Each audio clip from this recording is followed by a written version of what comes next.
এটা হচ্ছে তুনা। এখানে তুম, রসুন, কাঁচামরিচ, পেঁয়াজ আর একটু বাহার দিলাম, এই দুইটাই।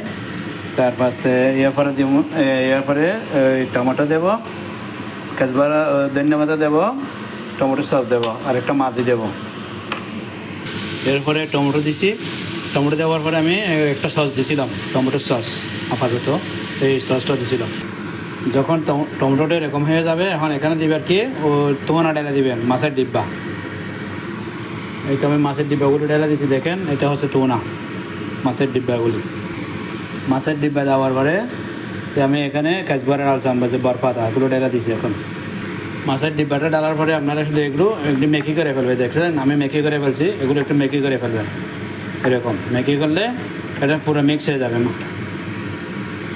এই তো আমার রেডি হয়ে গেছে তোনা, এখন রেডি খালাস। আমি এখন উঠে ফেলবো, এখানে ওইটা একটা মাইলাতে ভরে রাখবো, যে একটা বক্সে আর কি। এই তো মাইলাতে ভরে রাখছি একটা বক্সে। এখন কাজ শেষ, অনলি 5 মিনিট, অনলি 5 মিনিট এটা তৈরি করার জন্য, ঠিক আছে। তাই আমি একজন ইউটিউবার এবং ফেসবুক দুটোটাই চালাই। আপনারা একটু আমার ফেসবুক চ্যানেলটা আর ইউটিউব চ্যানেলটা একটু ঘুরে দেখবেন, একটু লাইক শেয়ার কমেন্ট করবেন, ঠিক আছে। ওকে, আল্লাহ হাফেজ, আসসালামু আলাইকুম।